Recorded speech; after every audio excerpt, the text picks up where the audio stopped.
Hello everyone, this is Tom Simmons coming to you from my home office in Chester, Vermont, and this is the introductory video to Principles of Management or Business 205. And what I'd like to use this video for is to give you a brief overview of the topics we're going to cover, as well as just a general idea as to what management is all about. And as a way of looking at that, I'd like to introduce you to some of the work that I'm doing right now outside of GCC. About a year ago, I was hired by the U.S. Department of Commerce, specifically in the Census Bureau. And as you probably know, every 10 years there's a census, there's a count of every individual living in the United States. And I was hired as something called a partnership specialist, which is a management position that requires me to go out into the community and do a lot of public presentations. So I am doing public presentations at libraries, to public groups, on what the census is and why it's important to respond, and how you're able to respond. I'm going to senior centers and doing a lot of senior center lunches and trying to allay some of the fears that some seniors may have because the census is largely online this year, and to go over other options they have besides responding online. I've met at town halls, I've met with social service providers, police departments, and basically what I'm doing in southern Vermont and southwest New Hampshire is providing information and providing a ground game so that when the census rolls out, and it actually just did this week that I'm making the video, when the census rolls out, people are encouraged to respond and actually do respond. Because the more people that respond to the census, the fewer people we have to send out into the field knocking on doors to get the information. Now, if you think about it, there are 330 million Americans. Every single one of them has to be counted. The Census Bureau can't just take their name and address off of a record book at Town Hall or the Department of Motor Vehicles. Every single one of those households has to respond, or we have to visit them individually. And just thinking about that, it's a massive, massive undertaking that only happens once every 10 years across the country. But when you think about it, people live in places other than houses or apartments. Sometimes they're at college dorms, or they're living in nursing homes, or prisons, or boarding schools, or in an RV, or on a boat.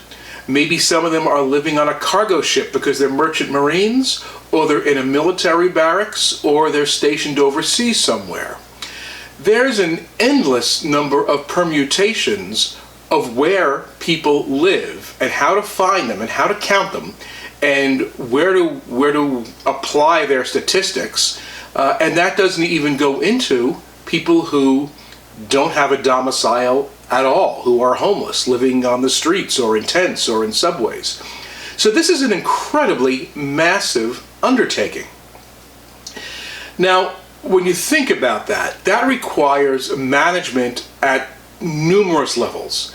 It requires management structure at the federal level, at the state level, at the local level. It requires training people to actually work in the field. It requires hiring and training people such as me to actually go into 100 different town halls and senior centers and nonprofits and discuss the rollout and how they can all help. And it involves thousands of small organizations who are working to help us make sure that the census is accurate. So there was a structure put in place a few years ago to make sure that this would all work a certain way and that we'd be able to roll out the census and get a good response. And then coronavirus happened. And if you think about it, almost every element of our plan that we put in place, from speaking at senior citizen lunches, to going to assisted living facilities, to enumerate people there, to going to college dorms to enumerate the students who are there, to just on knocking door to door. Everything has come to every one of those elements has been completely upended by the coronavirus and by the fact that our actions all have to change. And I know I'm not the only one in that situation. The census is not the only one in that situation. I know that you, as you're watching this video, are in the exact same situation. Whether you're dealing with children who are now home instead of at school during the day, whether you have other courses at GCC that you used to attend face-to-face, whether it's because your workplace has changed its hours or told you not to come in or close down, or just managing your household and your groceries and your daily life. What the coronavirus has done is highlight the importance of good management at every single level, because at its essence, management is all about using an organization's resources efficiently and effectively to meet its goals.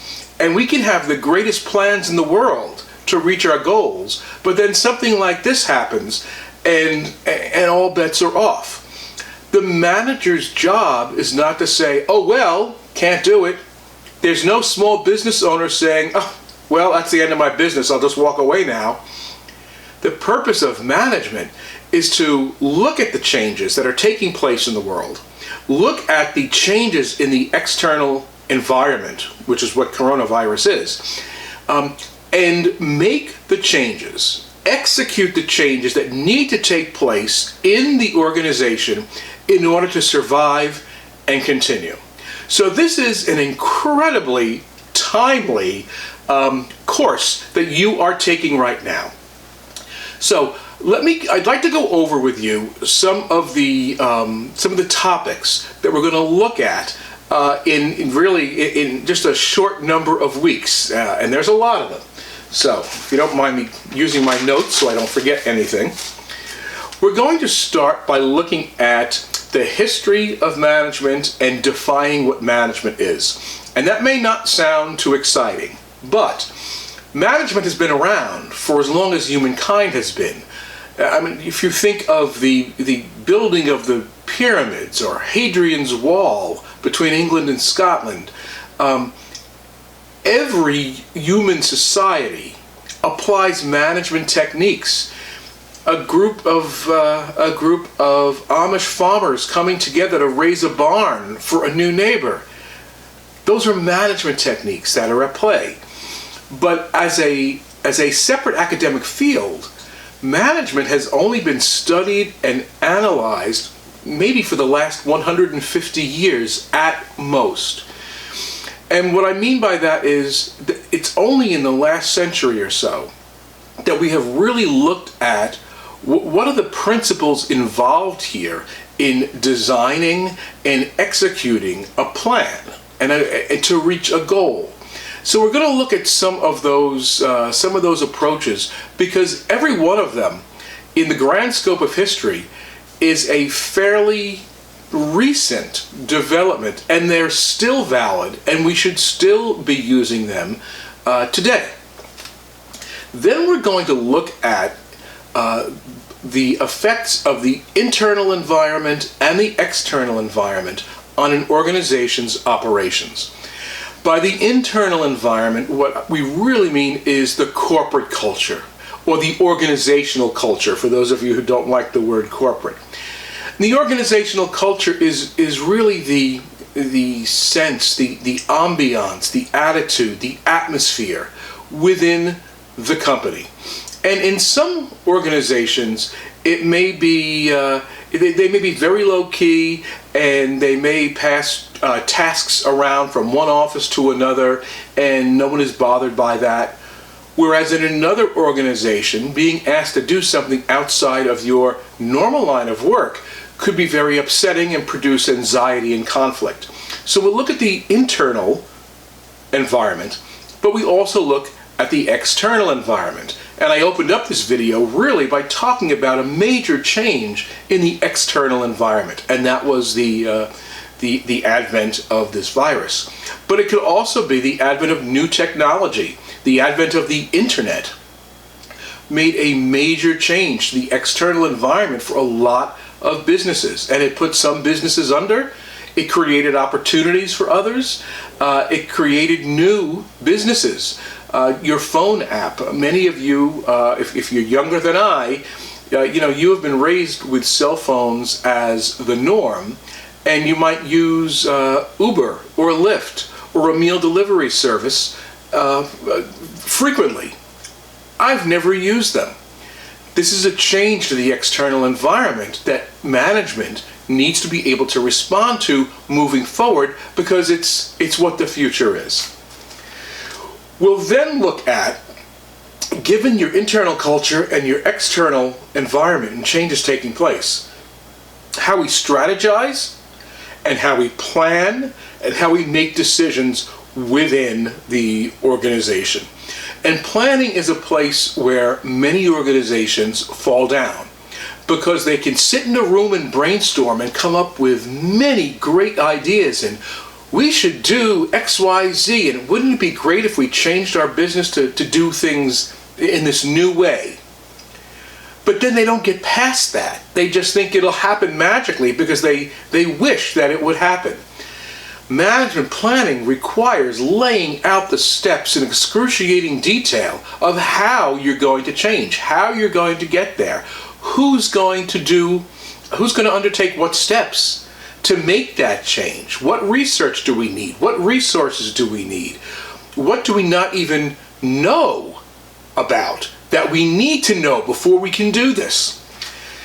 We will then move on to a lesson on departmentalization and structure, because how you departmentalize, how you organize your organization, your business, will have a direct effect on how quickly you can implement these changes and how quickly you can respond to changes in the external environment. After that, we will look at managing teams and diversity. And more there is a movement in management in the current time to move towards the use of teams to accomplish new initiatives or special initiatives or as change agents. And managing teams is an important part of that management function, and understanding how much oversight you need to have over the team and how much ability you need to give that team to go and do what they've been charged with doing without looking over their shoulder. In addition, we have the issue of diversity is closely related to that. And when we look at diversity, I don't want people to think that diversity simply means, oh, this person looks different than this person, or they have a different religion than this person, or we have X number of men and X number of women. Diversity is much, much deeper than that. And it speaks to the different experiences, the different world experiences we have that we bring to the workplace that you may not know just by looking at someone or having a casual conversation with them. Diversity includes whether they grew up in a rural or urban or suburban area, whether they were in a large family or a small family, whether they struggled with finances or whether they were well off, whether they were a victim of a crime, whether they have a military background.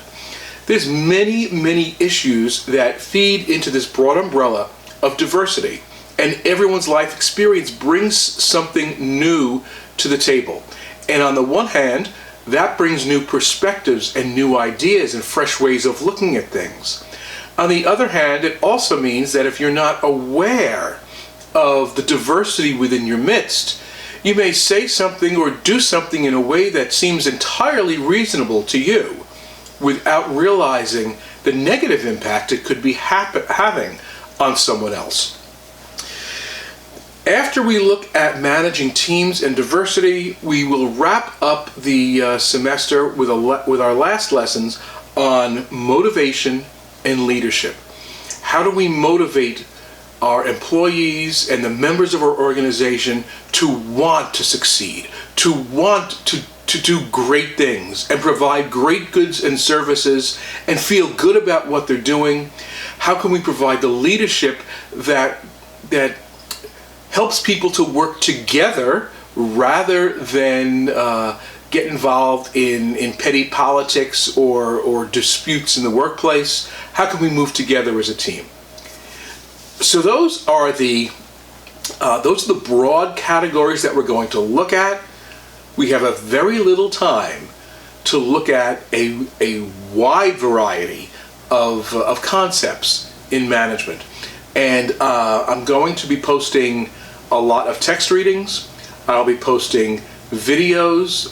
Some will be based on very specific business case studies. Other videos that I will post in this course might seem out of place to you at first, and they are videos from musicals or TV shows or movies.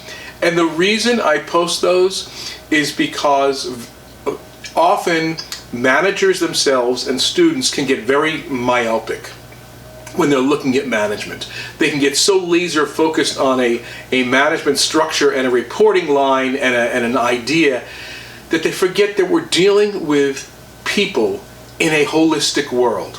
And many of these movie clips and musical clips that I'm going to post actually are living examples of the management concepts and techniques that we're going to be looking at in the course. And it's a way to bridge from the theoretical to, oh yeah, I've seen that concept in action before. And this is what it looks like in the real world. So that when you are in a management position in the workplace, you can move out of that theoretical textbook idea of what management is and think back to, oh yeah, real world. Always come back to the real world. So that's a basic overview of where we're going. I'm going to ask you to please refer to the syllabus. The syllabus is very important in this course. You need to read through that, understand it, just as if you were a new hire at a corporation and someone said, hey, here's our corporate manual, or here's our rule book for you as to what the company's principles are and how we work and what are the big no-nos and what are the things we want you to do. The syllabus is like that. So go to that syllabus, make sure you read the entire thing and understand every part of it. If you don't, if you have any questions, email me. I am someone who is online practically 24/7. I don't know that a student has ever sent me a question via email that I have not answered in 24 hours. I will pledge to do the same with you. Finally, one big difference between this course and many other courses you may have, whether with me or with someone else, is that there are no due dates for assignments in this course other than the end of the semester. In most courses you get an assignment and you're told it's due in a week or two. I'm not going to do that. It is an important skill to learn for all managers to be able to take in the work, understand the work they need to do, create a timeline, execute a plan that will work for them or their organization to deliver on that work. I'm asking you to do the exact same. I'm not going to tap you on the shoulder and say, hey, don't forget, assignment number 2 is due in 2 days. I will assign work weekly. You've got it. You've also got it in the syllabus. And it's going to be up to you to get it all in before the end of the semester. And that specific date is, guess where, guys? In the syllabus. So that's a major difference between this course and many other courses you may have. And I'm counting on you to be able to come through with this. So that's an overview of the course and of management. And I'm looking forward to working with you over the course of the semester. Tom Simmons, signing off.